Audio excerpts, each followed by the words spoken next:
welcome to another episode of Old Man and a Frying Pan.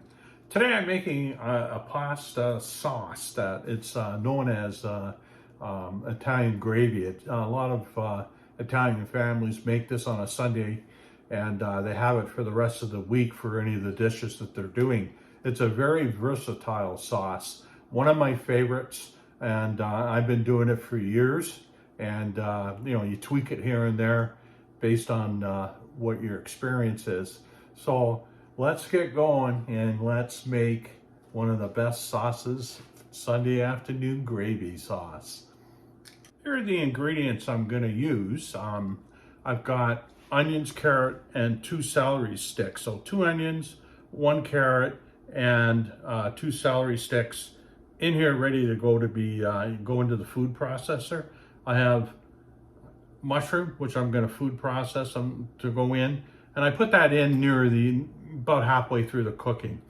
I have tomato paste, a whole can, 2 cans of 28 ounces of tomato, the Italian style. I'm going to put a handful of dried parsley in, basil.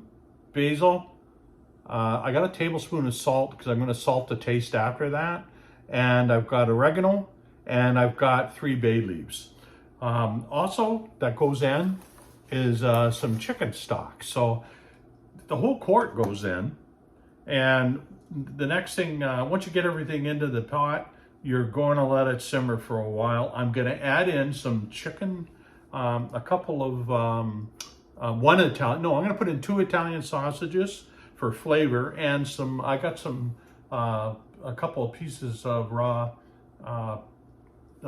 pork, which is the ribs, and put it all in. It's all going to build flavor as it cooks.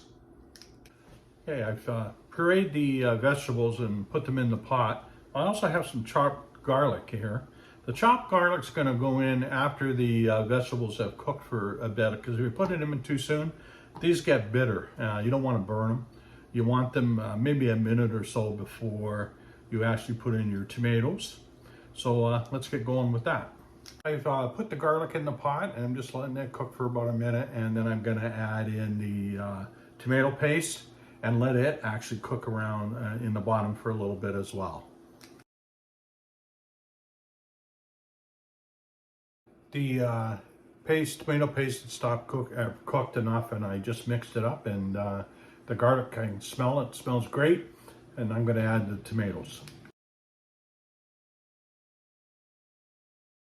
The sauce is bubbling away now, and I'm going to add the chicken stock.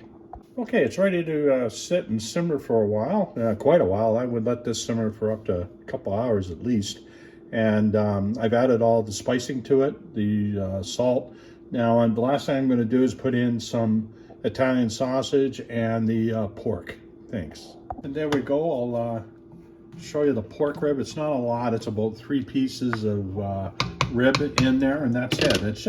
That's to give it some flavor, and that's the only reason why you're doing it. It helps it really become much more flavorful. And I'm going to add the sausages to it later, not quite now. I want this to cook down and to build some flavor, and then we'll check it for saltiness and everything else from there, and then add the sausage. Of course, I'm forgetting the best ingredient of them all. Got to put about 1.5 cups of red wine in there.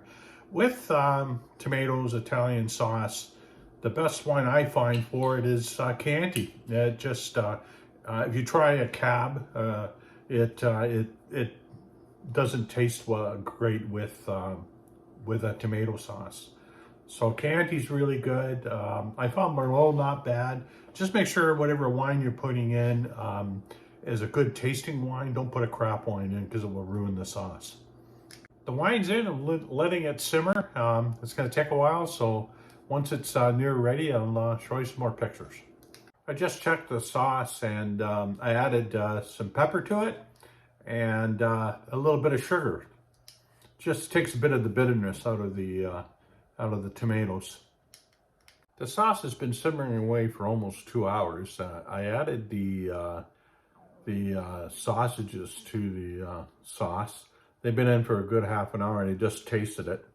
And oh my God, is it ever good? So I'm going to cut up the sausage, put it back in, and I'm going to let it simmer for a while longer. But one thing I did do is I took out all the pork ribs, I took out the bay leaves, and then I pureed it with a hand blender for a bit. And here's the hand blender. I used it, and what it does is sort of speeds up the process of, so I don't have to cook it for like 5 hours to get it nice and smooth. But right now, that sauce is absolutely delicious. It's smooth, but it does need to cook a good half an hour, if not an hour. You can tell when you taste it and you get a little piece of anything in it, it's not quite soft enough yet. So the longer you cook a sauce, the better it becomes.